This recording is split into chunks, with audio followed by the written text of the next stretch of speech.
ದಕ್ಷಿಣ ಕಾಶ್ಮೀರದ ಅನಂತನಾಗ್ ಜಿಲ್ಲೆಯ ಪಹಲ್ಗಾಮ್ನ ಬೈಸರ್ನ ಹಸಿರು ಹುಲ್ಲುಗಾವಲಿನಲ್ಲಿ ಏಪ್ರಿಲ್ 22, 2025ರಂದು ಭಯೋತ್ಪಾದಕರು ಗುಂಡಿನ ಮಳೆಗರೆದಾಗ ಒಬ್ಬ ಸಾಮಾನ್ಯ ವ್ಯಕ್ತಿ ಜೀವನ ಮತ್ತು ಮರಣದ ನಡುವೆ ಧೈರ್ಯದಿಂದ ನಿಂತು ತನ್ನ ಜೀವವನ್ನೇ ಒತ್ತೆ ಇಟ್ಟು ಇತರರನ್ನ ರಕ್ಷಿಸಿದ. ಅವನ ಹೆಸರು ಸೈಯದ್ ಆದಿಲ್ ಹುಸೇನ್ ಶಾ.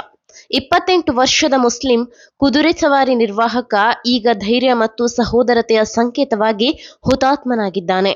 ಮಿನಿ ಸ್ವಿಟ್ಜರ್ಲೆಂಡ್ ಎಂದು ಕರೆಯಲ್ಪಡುವ ಬೈಸರ್ನ ಸೌಂದರ್ಯವನ್ನು ಆನಂದಿಸಲು ಬಂದಿದ್ದ ಪ್ರವಾಸಿಗರ ಮೇಲೆ ಭಯೋತ್ಪಾದಕರು ದಾಳಿ ನಡೆಸಿದಾಗ ಆದಿಲ್ ಒಂದು ಕುಟುಂಬವನ್ನ ಕುದುರೆಯ ಮೇಲೆ ಕರೆದೊಯ್ಯುತ್ತಿದ್ದ.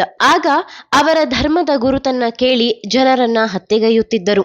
ಈ ವೇಳೆ ಎಲ್ಲರೂ ಭಯದಿಂದ ಓಡುತ್ತಿದ್ದಾಗ ಆದಿಲ್ ಉಗ್ರರ ಕಡೆಗೆ ಧಾವಿಸಿ ಅವರ ಕೈಯಲ್ಲಿದ್ದ ಶಸ್ತ್ರವನ್ನ ಕಸಿದುಕೊಳ್ಳಲು ಯತ್ನಿಸಿದ. ಇದರಿಂದ ಆ ಕ್ಷಣದ ಗೊಂದಲದಲ್ಲಿದ್ದ ಪ್ರವಾಸಿಗರಿಗೆ ಓಡಿ ಹೋಗಲು ಅವಕಾಶ ಸಿಕ್ಕಿತು. ಆದರೆ ಆದಿಲ್ ತನ್ನ ಪ್ರಯತ್ನದಲ್ಲಿ ಯಶಸ್ವಿಯಾಗಲಿಲ್ಲ. ಭಯೋತ್ಪಾದಕರು ಅವನನ್ನ ಸ್ಥಳದಲ್ಲೇ ಗುಂಡಿಟ್ಟು ಕೊಂದರು. ಆದರೂ ಅವನ ಧೈರ್ಯದ ಸಾಹಸವು ತಾನು ಮಾರ್ಗದರ್ಶನ ಮಾಡುತ್ತಿದ್ದ ಪ್ರವಾಸಿಗರಿಗೆ ಜೀವ ಉಳಿಸಿಕೊಳ್ಳುವ ಅವಕಾಶವನ್ನು ನೀಡಿತು. ಅವನು ಎರಡನೇ ಯೋಚನೆ ಮಾಡಲಿಲ್ಲ. ಭಯೋತ್ಪಾದಕನ ಗುಂಡಿನ ಗುರಿ ಪ್ರವಾಸಿಗರ ಕಡೆಗೆ ಇದೆ ಎಂದು ಕಂಡು ಅವರ ಮುಂದೆ ಧುಮುಕಿ ಕೆಲವೇ ಕ್ಷಣಗಳಲ್ಲಿ ತನ್ನ ಜೀವವನ್ನ ತ್ಯಾಗ ಮಾಡಿ ತಾನು ಭೇಟಿಯಾದವರನ್ನ ರಕ್ಷಿಸಿದ ಎಂದು ಇನ್ನೊಬ್ಬ ಕುದುರೆ ಸವಾರಿ ನಿರ್ವಾಹಕ ಗುಲಾಂ ನಬಿ ಆ ಘಟನೆ ಚಿತ್ರಣವನ್ನ ಮಾಧ್ಯಮಗಳಿಗೆ ವಿವರಿಸಿದ. ಆದಿಲ್ನ ಕುಟುಂಬ ಈ ದುರಂತದಿಂದ ಆಘಾತಕ್ಕೆ ಒಳಗಾಗಿದೆ. ಅವನ ತಾಯಿ ತಮ್ಮ ಮನೆಯ ಬಾಗಿಲ ಬಳಿ ಕುಸಿದು ಕುಳಿತು, ಅವನು ನಮಗೆ ಎಲ್ಲವೂ ಆಗಿದ್ದ, ಕುಟುಂಬದ ಆದಾಯವನ್ನ ಗಳಿಸುತ್ತಿದ್ದ, ನಮ್ಮನ್ನು ಕಾಪಾಡುತ್ತಿದ್ದ, ಘನತೆಯಿಂದ ಬದುಕುತ್ತಿದ್ದ ಎಂದು ಕಣ್ಣೀರಿಟ್ಟಿದ್ದಾರೆ. ಈಗ ಅವನಿಲ್ಲ, ನಾವು ಕಳೆದು ಹೋಗಿದ್ದೇವೆ. ಆದರೆ ಅವನು ಒಂದು ಉದಾತ್ತ ಕಾರ್ಯಕ್ಕಾಗಿ ಜೀವ ತೊರೆದ. ಇದಕ್ಕಾಗಿ ನನಗೆ ಯಾವಾಗಲೂ ಹೆಮ್ಮೆ ಇರಲಿದೆ. ಅವನು ನಮ್ಮ ಕುಟುಂಬಕ್ಕೆ ಏಕೈಕ ಆಸರೆಯಾಗಿದ್ದ. ಕುದುರೆ ಸವಾರಿಯಿಂದ ಗಳಿಸಿ ಕುಟುಂಬವನ್ನ ಸಾಕುತ್ತಿದ್ದ. ಈಗ ಯಾರೂ ಇಲ್ಲ.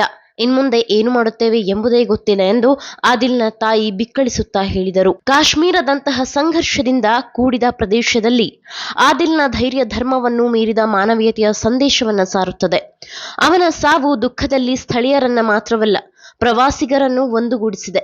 ಆದಿಲ್ ಯಾವುದೇ ಘೋಷಣೆಯ ಕಾರಣಕ್ಕಾಗಿ ಸಾಯಲಿಲ್ಲ, ಮಾನವೀಯತೆಯ ಕಾರಣಕ್ಕಾಗಿ ಸಾಯಲು ಧೈರ್ಯ ತೋರಿದೆ ಎಂದು ಆದಿಲ್ನ ಬಾಲ್ಯದಿಂದಲೂ ತಿಳಿದಿದ್ದ ಸ್ಥಳೀಯ ಅಂಗಡಿಯವ ಇಮ್ತಿಯಾಜ್ ಲೋನ್ ಹೇಳಿದರು. ಭಯೋತ್ಪಾದಕರು ದ್ವೇಷದಿಂದ ನಮ್ಮನ್ನು ಒಡೆದಿಡಲು ಬಂದಾಗ ಒಬ್ಬ ಮುಸ್ಲಿಂ ಯುವಕ ತನ್ನ ಮುಸ್ಲಿಮೇತರ ಸಹೋದರ ಸಹೋದರಿಯರನ್ನ ರಕ್ಷಿಸಲು ಜೀವ ತೊರೆದ. ಇದೇ ಕಾಶ್ಮೀರ, ಇದೇ ಈ ಭೂಮಿಯ ನಿಜವಾದ ಗುಣ. ಭಯೋತ್ಪಾದಕರು ಗುಂಡುಗಳಿಂದ ನಮ್ಮನ್ನು ಒಡೆದಿಡಲು ಬಂದಾಗ ಆದಿಲ್ ಪ್ರೀತಿಯಿಂದ ಎದೆಯೊಡ್ಡಿದ. ಅವನು ಕೇವಲ ಜೀವಗಳನ್ನ ಉಳಿಸಲಿಲ್ಲ, ನಮ್ಮ ಸಾಮೂಹಿಕ ಆತ್ಮಸಾಕ್ಷಿಯನ್ನು ಉಳಿಸಿದೆ ಎಂದು ಲೋನ್ ಹೇಳಿದರು. ಈ ದುರಂತದ ಮಧ್ಯೆ ಆದಿಲ್ ಮಾನವೀಯತೆ ದ್ವೇಷಕ್ಕಿಂತ ಬಲಿಷ್ಠವಾದದ್ದು ಮತ್ತು ಅಪರಿಚಿತರಿಗೂ ಮುಕ್ತವಾಗಿ ನೀಡುವ ಪ್ರೀತಿಯೇ ಎಲ್ಲಕ್ಕಿಂತ ಶಕ್ತಿಶಾಲಿ ಕಾರ್ಯ ಎನ್ನುವ ಮಾತನ್ನ ಎಲ್ಲರಿಗೂ ನೆನಪಿಸಿದ್ದಾನೆ.